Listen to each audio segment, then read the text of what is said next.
नमस्कार. महाराष्ट्र मराठी न्यूजमध्ये आपल्या सर्वांचं सहर्ष स्वागत. संपूर्ण राज्यामध्ये सध्या नगरपालिका नगरपंचायतीच्या निवडणुकीच्या निमित्तानं सगळीकडे धामधूम सुरू आहे आणि आज निकालाच्या अंतिम दिवशी सांगली जिल्ह्यातल्या सगळ्यात लक्षवेधी ठरलेल्या तासगाव नगरपालिकेच्या निवडणुकीचा निकाल आता आपल्या समोर आलेला आहे आणि अनपेक्षितरित्या इथं निकाल झालेला आहे. एक थेट नगराध्यक्ष महिलासाठी आरक्षित होतं आणि 12 प्रभागातून 24 नगरसेवक निवडून येणार होते. या संपूर्ण निकालाचं विश्लेषण करण्यासाठी आज आपल्या स्टुडिओमध्ये दैनिक जनप्रवासचे पत्रकार योगेश स्वामी सोबत आलेत. योगेशजी नमस्ते. एकूण या निवडणुकीच्या निकालासंदर्भात आपण आता विश्लेषण करणार आहोत. तत्पूर्वी आत्ता जो निकाल आपल्या हाती आलेला आहे त्या निकालाचं मी सुरुवातीला जाहीर करतो. त्यामध्ये ही निवडणूक झाली होती ती पंचरंगी झाली होती. त्याच्यामध्ये माजी खासदार संजय काका पाटील यांनी स्वाभिमानी विकास आघाडीच्या माध्यमातून एक पॅनल लावलं होतं. त्याचबरोबर विद्यमान आमदार रोहित पाटील यांनी शरदचंद्र पवार गट राष्ट्रवादीकडून पॅनल लावलं होतं. त्याचबरोबर अजित पवार गटाकडून घड्याळ या चिन्हावरती पॅनल लावलं होतं. शिवसेना उद्धव बाळासाहेब ठाकरे गटाचे पण थेट नगराध्यक्षपदासाठी उमेदवार रिंगणामध्ये होते. त्याचबरोबर भाजपनं सुद्धा थेट नगराध्यक्षासह एकूण 12 प्रभागातून 24 उमेदवार रिंगणामध्ये उतरवले होते. त्यामुळे असं एक पंचरंगी हे पॅनल होतं. यामध्ये निकाल आपल्या हाती जो आला आहे त्याच्यामध्ये माजी खासदार संजय काका पाटील यांचे उमेदवार माजी नगराध्यक्ष बाबासाहेब पाटील यांच्या पत्नी विजया बाबासाहेब पाटील यांना एकूण 3 फेऱ्यामध्ये 9,541 मतं प्राप्त झालेली आहेत आणि त्यांचे विरोधक म्हणजे ज्या या रिंगणामध्ये उभ्या होत्या ते माजी नगरसेवक बाळासाहेब सावंत, आमदार रोहित पाटील गटाच्या या उमेदवारी आहेत वासंती बाळासाहेब सावंत, त्यांना 9,442 मतं प्राप्त झाली आहेत. त्यामुळे फक्त 99 मताने त्या निवडून आलेले आहेत. म्हणजे एकूणच जो तासगावच्या थेट नगराध्यक्ष पदाचा जो यापूर्वीचा इतिहास होता त्याच्यामध्ये DM बापू पाटील असतील, त्यानंतर माजी नगराध्यक्ष गुलाब काका असतील, त्यानंतर माजी नगराध्यक्ष डॉक्टर विजय सावंत असतील, यांच्या तोडीस जे मतदान होत होतं अगदी त्याच पद्धतीनं झालेलं आहे. त्याच्यामध्ये DM बापूंच्या नंतर यांचं गुलाब काकांना फक्त 64 मतांनी त्यावेळेला विजय मिळवता आला होता. तर डॉक्टर विजय सावंत यांना सुद्धा 180 मतांनं विजय मिळवला होता. अगदी तीच रेग पुन्हा एका तासगावकरांनी ओढलेली आहे आणि माझ्या माहितीप्रमाणे 99 मतानं हा विजय प्राप्त झालेला आहे. त्यानंतरचे जे 5 इतर उमेदवार होते त्याच्यामध्ये भारतीय जनता पार्टीच्या विद्यासागर चव्हाण दाभोळे यांना 1772 मतं प्राप्त झालेली आहेत. तर राष्ट्रवादीच्या अजित पवार गटाच्या माजी नगराध्यक्ष अजय कुमार पाटील यांच्या पत्नी ज्योती काकी यांना 1992 मतं प्राप्त झालेली आहेत. तर शिवसेनेच्या रंजना अंकुश चव्हाण यांना 341 मतं प्राप्त झालेले आहेत. तर एकूण ह्या निवडणुकीमध्ये नोटासाठी 172 मतं प्राप्त झालेली आहेत. त्यामुळे विजया बाबासाहेब पाटील आणि वासंती बाळासाहेब सावंत वगळता इतर सर्व उमेदवारांचं डिपॉझिट जप्त झालेलं आहे. हा असा एकूण निकाल आपल्या समोर आलेला आहे. आणि एकूणच 12 प्रभागामध्ये ज्या निकाल झालेले आहेत त्याच्यामध्ये 11 उमेदवार हे रोहित पाटील गटांचे आलेले आहेत. तर 13 उमेदवार हे संजय काका पाटील गटाचे आलेले आहेत. जर आपण बघतो योगीची या एकूण निवडणुकीकडे बघत असताना जी थेट नगराध्यक्ष पदाची जी अटीतटीची निवडणूक झाली त्याच्याकडे आपण कोणत्या अँगलनं बघतो किंवा काय सांगू शकाल त्याबद्दल? ह्यात जर आपण विश्लेषण करायला गेलो तर सुरुवातीपासूनच ही निवडणूक तासगाव तालुक्यातील निवडणुकी खूप गाजली होती. इथं नाराजी नाट्य सुरुवातीच्या काळात खूप गाजलं. ही निवडणूक बिनविरोध होते का ह्या वळणावर आलेली निवडणूक ऐन वेळी निवडणुकीने रंग घेतला आणि निवडणुकीला सुरुवात झाली. पण ह्या निवडणुकीत संजय काकांनी जे तळागाळामध्ये जाऊन कष्ट घेतले म्हणजे त्यांची जी मेहनत फळाला आली, संजय काकांच्या कष्टाची फळाला आली हे तर दिसत होते. त्यांच्यासोबत एक वंचित बहुजन आघाडी सोडली तर त्यांच्या मागे असा कोणता मोठा चेहरा पक्ष नव्हता. वंचितचे सुरुवातच त्यांनी वंचितच्या सभेतून घेतली. त्यामुळे वंचितचं त्यांना इथं चांगलं सहकार्य मिळालं असं सुरुवात आपल्याला दिसून येते. नक्कीच. एकूण या निवडणुकीमध्ये बघितलं तर जरी आपल्याला ही पंचरंगी निवडणूक वाटत असली तरी दुरंगीत झालेली आहे. त्याच्यामध्ये पारंपरिक जो आबाकाका संघर्ष होता त्या संघर्षामध्ये झालेला आहे. त्याच्यामध्ये माजी खासदार संजय काका पाटील व त्यांच्यासोबत त्यांचे पुत्र प्रभाकर पाटील यांनी या निवडणुकीचं टोटली लीड केलं आणि इकडं स्वर्गीय RR पाटील यांचे पुत्र जे आता विद्यमान आमदार आहेत रोहित पाटील यांनी या संपूर्ण निवडणुकीचं लीड केलं. एकूणच तुम्ही म्हटला त्या पद्धतीने या निवडणुकीमध्ये सुरुवातीला खूप शांत पद्धतीने चाललेली ही निवडणूक होती. पण मात्र जसं जसं मतदानाचा दिवस जवळ येईल तसं या निवडणुकीमध्ये रंगत भरत गेली होती आणि आज निकालानंतर सुद्धा हे चित्र आपल्याला पूर्णपणे स्पष्ट झालं. एकूण या निवडणुकीमध्ये जर आपण बघितलं तर थेट नगराध्यक्ष पदाचा उमेदवार फक्त आणि फक्त 99 मतांनी अतिशय चुरशील मतदान हे झालेलं आहे. एकूण कोणी छाती टोकून सांगू शकत नव्हतं की आमचा उमेदवार निवडून येईल. इथं बघायला गेलं तर चुरस सगळीकडेच होते. सगळी भाजपमधून सदीबाबा गेंडेने बंडखोरीच केली म्हणा, ते बाहेर पडले होते आणि ते इथं अजय काकांना त्यांनी सपोर्ट केला होता. इथं ऐन वेळी अजय काकांची उमेदवारी राष्ट्रवादीने जाहीर केली. अजय काका त्यात उतरले आणि बाबासाहेब पाटील रेसमध्ये होते. पण इथं बाळासाहेब सावंत पत्नी आहेत वासंती वहिनी, त्याच्या निवडणुकीच्या रिंगणात होते. इथं त्यांना त्यांच्या ऐवजी ज्योती काकींना उमेदवारी मागे घेतली जात होती. त्यामुळे तिथं ते लढत होती. मुळात आता इथं 99 मताचा फरक आपण लक्षात घेतला तर किमान 1-2,000 मते अजय काकांनी खाल्लेले आहेत. बरोबर. त्यामुळे हे जे मत आहेत हे रोहित पाटील गटाचीच मत आहे. होते. म्हणजे एकूण ह्या दोन्ही उमेदवारांमुळं ह्या निकालावरती वेगळा परिणाम झाला. जर भाजपचा उमेदवार नसता तर अजूनही यांचं लीड वाढलं असतं किंवा अजय काका पाटील यांची उमेदवारी नसती तर कदाचित रोहित पाटील यांचा उमेदवार विजयापर्यंत पोहोचला असता. एकूण ह्या निवडणुकीची जी आकडेमोड झालेली ती त्या पद्धतीने होत असेल. मुळात इथं रोहित पाटलांनी ज्या उमेदवारीच्या निवडीच्या वेळेस जो निर्णय घेतला त्याचा फटका त्यांना स्वतःला इथं बसताना दिसून येत आहे. नक्कीच बसला असेल. पण शहराच्या एकूण राजकारणाच्या दृष्टीने जर बघितलं तर नाही म्हटलं तर संजय काका पाटील यांनी यापूर्वीच आपल्या एकूण प्रचारामध्ये सांगितलं की 300 कोटीहून अधिकचा निधी त्यांनी विकास कामासाठी खिचून आणला होता. त्याचाही परिणाम असू शकतो किंवा एकूणच गेल्या 5 वर्षामध्ये नगरपालिकेच्या माध्यमातून शहरात झालेली कामं असतील किंवा संजय काकांची लोकसभा आहे 10 वर्ष त्यांनी खासदारकी केलेला विकास असेल. नक्कीच लोकसभेच्या माध्यमातून त्यांनी आणलेली कामं असतील किंवा लोकसभेचा पराभव आणि विधानसभेचा पराभव ह्या दोन्हीमुळे कदाचित शहरामध्ये सहानुभूतीची लाट सुद्धा असू शकते किंवा रोहित पाटील यांचं जे नुकतंच लॉन्चिंग झालेलं आहे राजकारणामध्ये त्याचाही हा परिणाम असू शकतो. म्हणजे एकूण निवडणुकीमध्ये जो निकाल आलाय तो असा एकांगी नाही आहे, तो संमिश्र निकाल. त्याच्यामध्ये रोहित पाटील यांना त्यांचे 11 उमेदवार निवडून आले तर संजय काकांचे 13 उमेदवार निवडून आले. आज पण जर प्रभाग वाईज जर बघायला गेलं त्याच्यामध्ये जे आपल्यासमोर आकडेवारी आलेली आहे तर त्याच्यामध्ये प्रभाग 1 मधून संजय काका पाटील यांच्या स्वाभिमानी विकास आघाडीचे म्हणजे माजी नगराध्यक्ष बाबासाहेब पाटील यांचे बंधू मधुकर पाटील निवडून आलेले आहेत. तर त्या ठिकाणी माजी नगरसेवक सचिन पाटील यांच्या पत्नी निर्मला पाटील ह्या मागच्या पंचवर्षीमध्ये नगरसेविका होत्या. त्यांना तिथं सचिन पाटील यांना पराभव पत्करावा लागलेला आहे. अत्यंत अटीतटीची निवडणूक तिथं झालेली होती. त्यानंतर त्याच ठिकाणी महिला गटामध्ये संजय काका पाटील गटाच्या जयश्री विकास कोकळे या निवडून आले. तिथं माजी नगरसेवक अभिजित पाटील यांच्या पत्नी माजी नगरसेवक अभिजित माळी यांच्या पत्नी नीलम अभिजित माळी यांना पराभव पत्करावा लागला आहे. त्यामुळं ते प्रभाग 1 मध्ये जो संजय काकांचा पूर्वीचा वर्चस्व होता तो तसाच राहिलेला आहे. त्याचा एकूण म्हणजे बाबासाहेब पाटील माजी नगराध्यक्ष यांचा तो हक्काचा वॉर्ड असल्यामुळं प्रभाग असल्यामुळे तिथं तो निकाल लागला. पण मागच्या पंचवार्षिकमध्ये तिथं दोन्ही उमेदवार हे शरद पवार गटाचे म्हणजे आबा गटाचे होते. पण ते आता त्यांना तिथं पराभूत व्हावं लागलं आणि ह्या निवडणुकीचा आपण निष्कर्ष काढत गेलो तर बऱ्याच दिग्गजांना आणि बऱ्याच माजी नगरसेवकांना इथं पराभव पत्करावा. आता तुम्ही म्हणला तसं अगदी माजी नगरसेवक नाही तर माजी नगराध्यक्षांना फटका बसलेला आहे. प्रभाग 3 मध्ये जाफर पूजावर हे माजी नगराध्यक्ष पराभूत झाले. 2 वेळा ते निवडून आले. हो आणि त्यांचं त्या प्रभागामध्ये खूप चांगलं काम होतं. त्यानंतर माझ्या माहितीप्रमाणे प्रभाग 8 मध्ये 9 मध्ये 7 मध्ये प्रभाग 7 मध्ये माजी नगराध्यक्ष अमोल शिंदे यांचा सुद्धा पराभव झालेला आहे. त्याचबरोबर माजी नगराध्यक्ष अजय काका पाटील यांना सुद्धा थेट नगराध्यक्ष पदाला अपयश आलेलं आहे. माजी नगरसेवक बाळासाहेब सावंत यांच्या पत्नी यांना सुद्धा थेट नगरसेवक असताना थेट नगराध्यक्ष पदासाठी त्यांना सुद्धा अपयश आलेलं आहे. म्हणजे एकूण सगळ्याच पद्धतीने सगळ्याच ठिकाणी अपयश आलेले आहे. मग त्यानंतर आता मी बोललो प्रभाग 1 मध्ये सचिन पाटील आणि अभिजित माळी दोघांनाही अपयश आलेलं आहे. तसा बालेकिल्ला रोहित पाटील गटाचा बालेकिल्ला त्यांचा होता. म्हणजे बालेकिल्ला असताना संजय काकांना तो बालेकिल्ला छेदण्यात यश आले.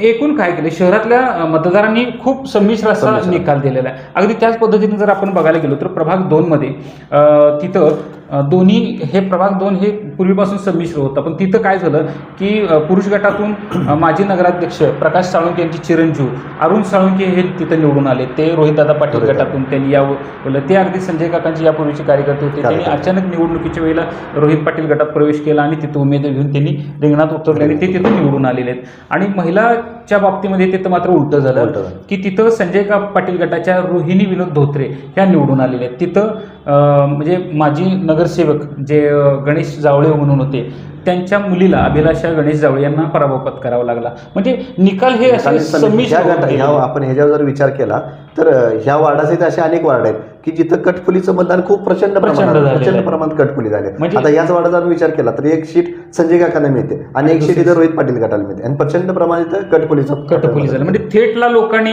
वेगळ्या पद्धतीने मतदान केलं आणि खाली नगरसेवकांना वेगळ्या पद्धतीने. म्हणजे जे सुरुवातीला लोकांना आपल्याला वाटत होतं की कटपुल्या होणार नाहीत, पण मात्र या निवडणुकीमध्ये कटपुल्यांचं प्रमाण हे जास्त दिसलं आणि त्या कटपुल्या जास्त तेवढ्या झालेल्या आहेत. अगदी त्याच पद्धतीने आपण जर प्रभाग 3 मध्ये जर बघायला गेलो तर प्रभाग 3 मध्ये हा पूर्वीपासून हा संजय काकांचा बालेकिल्ला होता, जिथं माजी नगराध्यक्ष जाफरभाई मुजावर यांचं विकासाचं काम होतं आणि शेवटसाठी ती सीट निवडून येईल असा एकूण राजकीय जाणकारांचा अभ्यास होता. पण तिथं सुद्धा अत्यंत धक्कादायक निकाल पुढे आलेला आहे. ज्या तासगाव शहराचा निकाल धक्कादायक आहे तसा खाली नगरसेवक गटात. आता 3 नंबर वार्डाचा आपण विचार करायला गेलो तर 3 नंबरचा हा वार्ड हा संजय काकांचा बालेकिल्ला. मात्र या ठिकाणच्या दोन्ही सीटा रोहित पाटलांना छेदण्यात यश आलेलं आहे. आणि तिथे एक वैशिष्ट्य आपल्याला म्हणावं लागेल, माजी नगराध्यक्ष जाफरभाई मुजावर यांच्या विरोधात संजय पाटील गटाचेच अभिजित देशिंगकर हा जो युवक आहे त्यांनी राष्ट्रवादीमध्ये प्रवेश घेऊन अचानक उमेदवारी दिली. अभिजित देशिंगकर हा निवडणुकीच्या तोंडावर 1-2 दिवसापूर्वी रोहित पाटील गटात गेला, त्याला तिथे उमेदवारी मिळाली आणि विजयी झाला तो.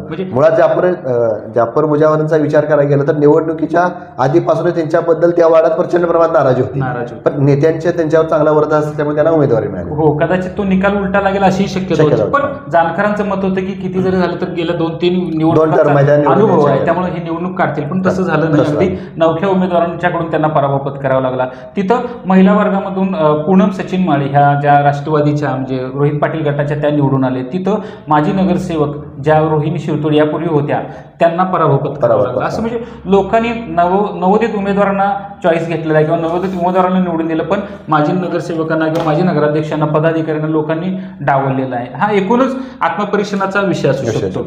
अगदी त्याच पद्धतीनं जो संजय काकांच्या राजकारणाची जिथं सुरुवात झाली तो प्रभाग क्रमांक 4 जो संजय काकांचा पूर्वीपासून बालेकिल्ला समजला जातो आणि निवडणुकीच्या अगदी धामधुमीमध्ये किंवा निवडणुकीच्या दिवशी सुद्धा जो वादविवाद किंवा तंटा भांडण हा जो प्रकार झाला तो सगळा प्रकार हा प्रभाग 4 मध्ये झाला होता. आणि हा शहराचा सगळ्यात हार्ट म्हणून समजला जातो आणि त्या मतदारसंघामध्ये किंवा त्या वार्डामध्ये सुद्धा संजय काकांना मोठा धक्का बसलेला आहे. तिथं रोहित पाटील यांच्या दोन्ही सीटा निवडून आले. त्याच्यामध्ये या वार्डाचा आपण विचार केला तर ह्या वार्डावर सतत चर्चा होती. निवडणुकी दिवशी सुद्धा बोगस मतदानाची चर्चा होती. ग्रामीण भागातले मतदार येऊन इथं मतदान करतायत असा रोहित पाटील यांचा आक्षेप होता. तिथं प्रचंड प्रमाणात वाद झाले, पण ते मतदान रोखण्यात रोहित पाटील गटाला यशही आलं असं म्हणता येईल. त्यामुळे त्या ठिकाणी संजय काकांचा संजय काकांच्या राजकारणाची सुरुवात 4 नंबर वार्डातून झाली.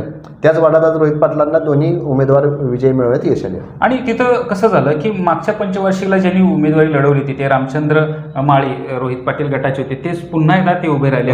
त्यांना या निवडणुकीत यश आलं. तिथं अनिल खुराडे हे संजय काकांचे नवोदित उमेदवार होते, त्यांना तिथं अपयश घ्यावं लागलं. अगदी त्याच पद्धतीनं दीपक जाधव यांच्या पत्नी शोभा दीपक जाधव ह्या राष्ट्रवादी गटातून रोहित पाटील गटात निवडून आलेत आणि तिथं संजय काका गटाचे जे संजय काकांच्या राजकारणाची जिथं सुरुवात झाली मगाशी म्हणलो त्या बालेकिल्ल्यामध्ये स्नेहल शेखर पवार यांना तिथं पराभव पत्करावा लागलेला आहे.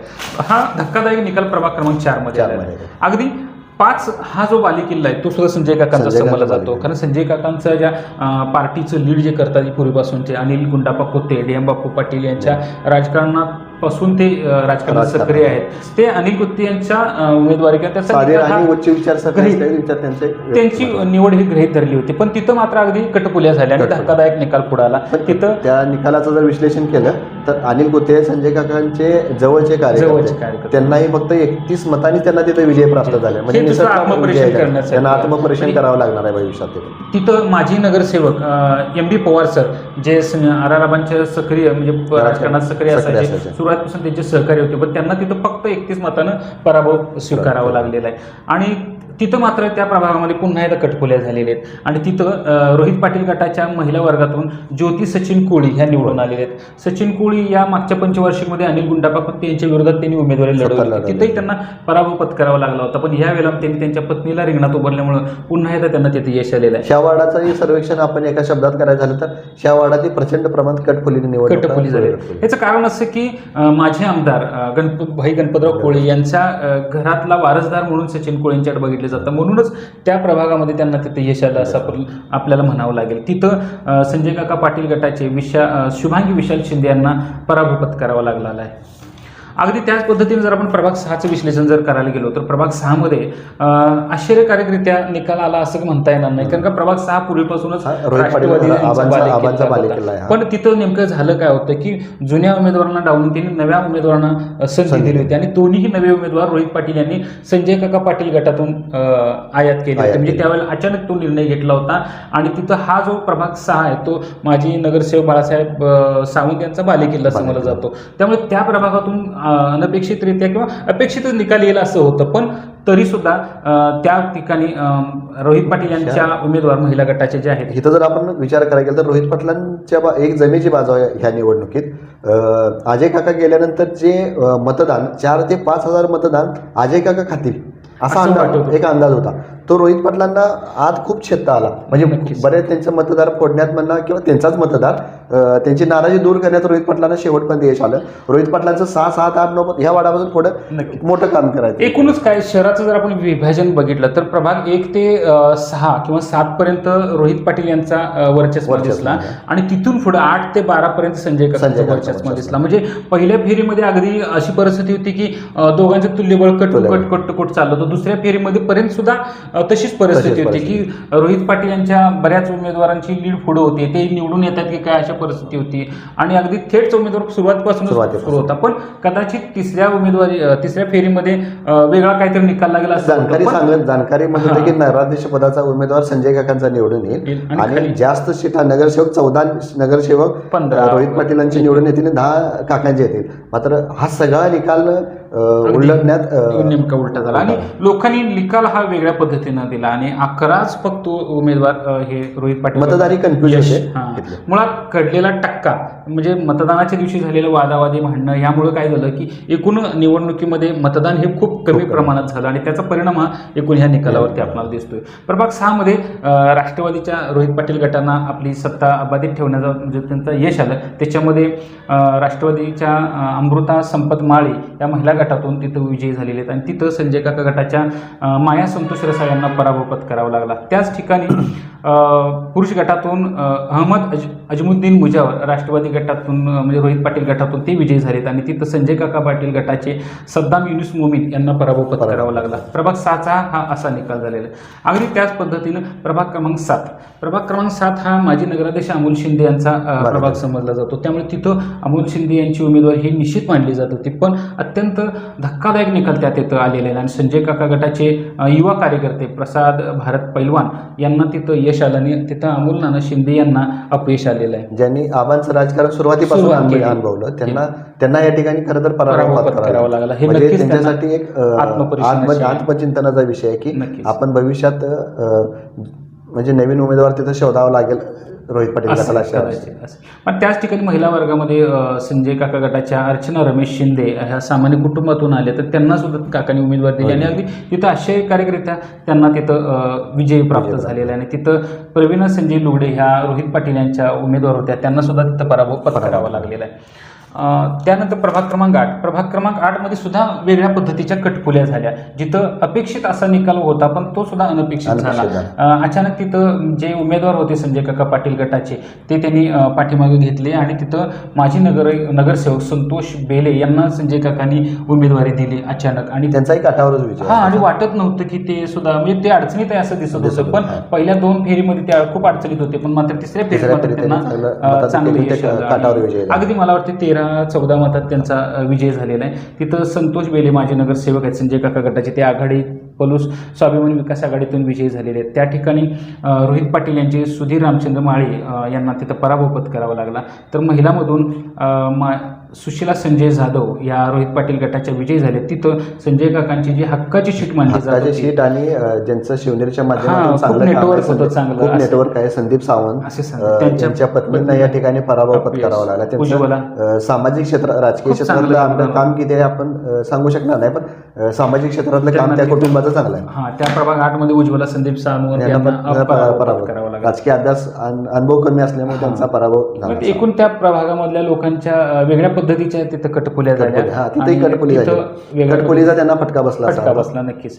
त्यानंतर प्रभाग क्रमांक 9 मध्ये वेगळा निकाल धक्कादायक लागला, जिथं संजय काका रोहित पाटील यांची उमेदवारी ही अतिशय चांगली मानली जात होती. म्हणजे नगरपालिकेमध्ये ज्यांनी सर्व्हिस केली होती त्यांच्या कामाचा अनुभव येईल असे अनिल कोळी हे रोहित पाटील यांनी उमेदवार म्हणून रिंगणात उभे केले होते. पण त्या ठिकाणी हरिभक्त परायण सचिन भाट यांचा एकूण नेचरचा किंवा एकूण त्यांच्या राहणीमानीचा खूप चांगला तिथं परिणाम त्यांना जाणवला आणि त्या प्रभागामध्ये त्यांना तिथं यश आलं. तिथं संजय काका पाटील यांचे हबप सुनील मारुती भाट हे निवडून आलेत आणि तिथं रोहित पाटील यांचे अनिल कोळी हे पराभूत झालेले आहेत. तर महिला गटामध्ये संजय काका पाटील यांच्या भारती धाबोडी या निवडून आलेत, तर रोहित पाटील यांच्या लीलावती पांडुरंग धाबोडे यांना तिथं अपयश. रोहित पाटील यांचा बालेकिल्ला, हा प्रभाग 9 हा त्यांचा बालेकिल्ला समजला जातो. तिथं दोन्ही सीटा संजय काका गटाच्या निवडून आल्या. आणि नाही म्हटलं तर तुम्हाला मी सांगतो, प्रभाग क्रमांक 9 ते 12 ह्या प्रभागामध्ये जे मूळ तासगाव मानलं जातं तिथं अजय काका पाटील यांच्या उमेदवारी म्हणून प्रचंड नाराज होता आणि त्याचाही हा फटका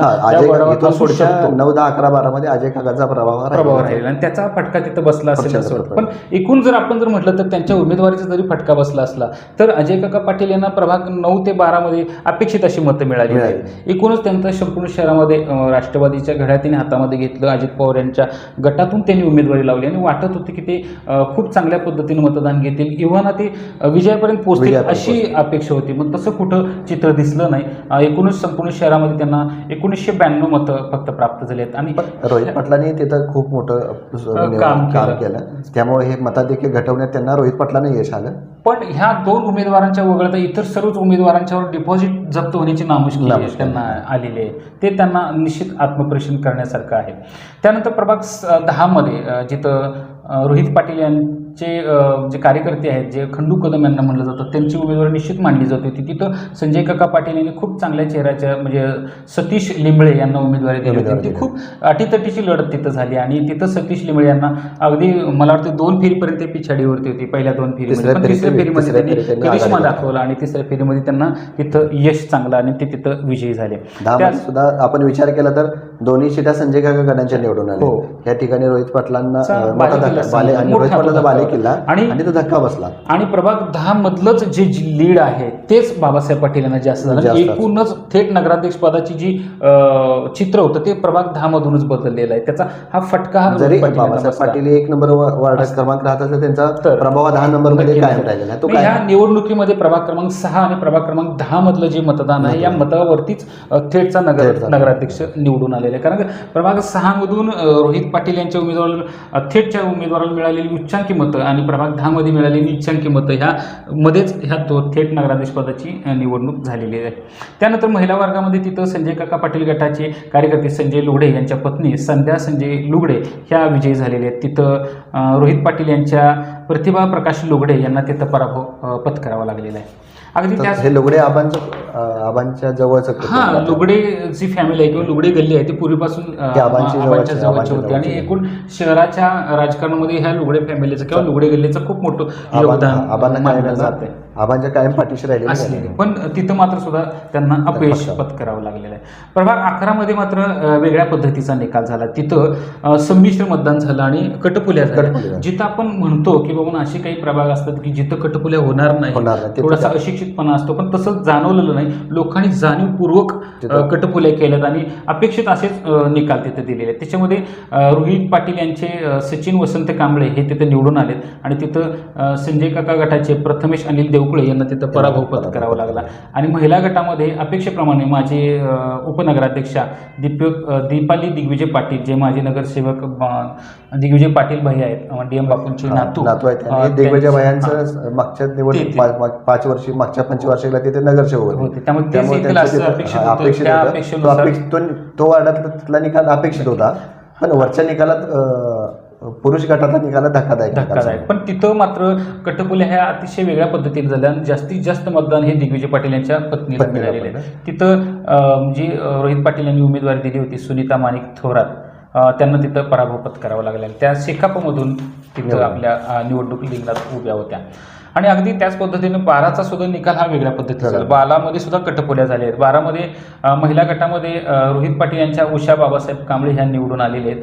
तर पुरुष गटातून संजय काकांचे रोहन कांबळे माजी नगराध्यक्ष नगरसेवक मोहन कांबळे यांचे चिरंजीव ते अपेक्षेप्रमाणे तिथे निवडून आले. तिथं रोहन कांबळेंचा विचार केला तर रोहन कांबळे मागच्या 5 वर्षापासून नगरसेवक पदासाठी तो तयारी करत होते. पण आणि तिथे त्यांना मोठा जनसंपर्क त्या वार्डात असणारा तो व्यक्ती असल्यामुळे रोहन कांबळेंचा विजय होणं हे अपेक्षित होतं. वडिलांची मागची पुण्याई त्यांच्या कामा असेल.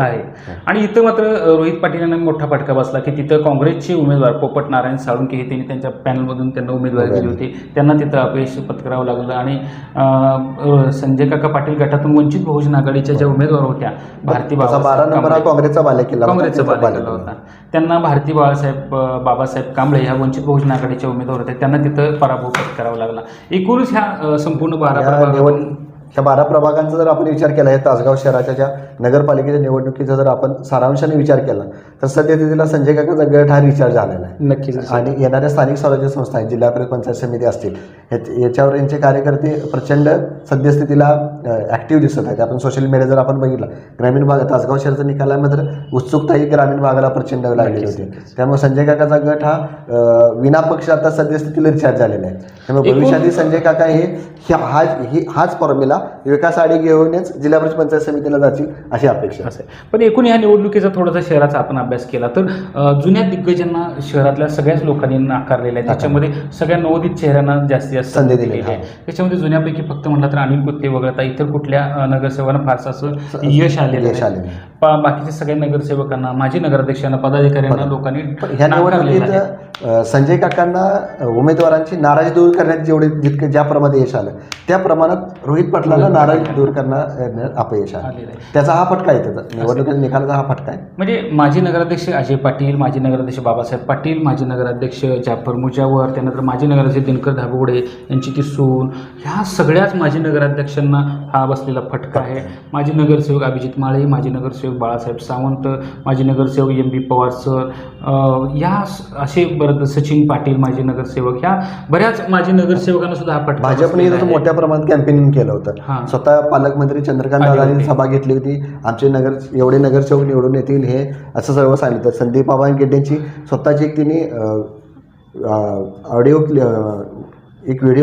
क्लिप सुद्धा व्हायरल केली होती की ह्यांनाच विद्या दाभोडेंनाच मतदान करा असं देवेंद्र फडणवीसांनी सांगितलं. पण ह्या मताचा विचार जर केला तर जेवढा RSSचं मतदान, RSSचा जेवढा इथं प्रभाव आहे, मताचा जो आकड्यामध्ये आपण त्यांची नोंदणी आहे त्या नोंदणीपेक्षा कमी मतदान म्हणजे RSS असेल, हिंदुत्व विचाराची मतं असतील, ती फक्त 1772 मतं त्यांना खेचता आली. म्हणजे ह्या संपूर्ण निवडणुकीत या उमेदवारांना डावललंय थोडक्यात. म्हणजे ह्याच्यामध्ये भाजपला पूर्णपणे अपयश आलं असं आपल्याला म्हणावं लागेल. पण त्याचबरोबर भाजप विजयापर्यंत पोहोचणारच नव्हतं. पण एक अपेक्षा होती की भाजप किमान स्वतःची वोट बँक हिंदुत्वाची जिवंत राखेल आणि हिंदुत्वाची तर मतं किमान त्यांच्या मागे येतील, तीही त्यांच्या मागे आले याचं विश्लेषण. नक्कीच खूप चांगल्या पद्धतीने हे निकाल झाला. लोकांनी संमिश्र असा निकाल दिला. त्याच्यामध्ये संजय काका पाटील गटाच्या विजया बाबासाहेब पाटील ह्या 99 मतांनी निवडून आल्या. त्याच्याबरोबर संजय काका पाटील गटाचे 13 नगरसेवक आणि रोहित पाटील गटाचे 11 नगरसेवक या निवडणूक रिंगणामध्ये निवडून आलेले. निवडणूक प्रशासनाने चांगल्या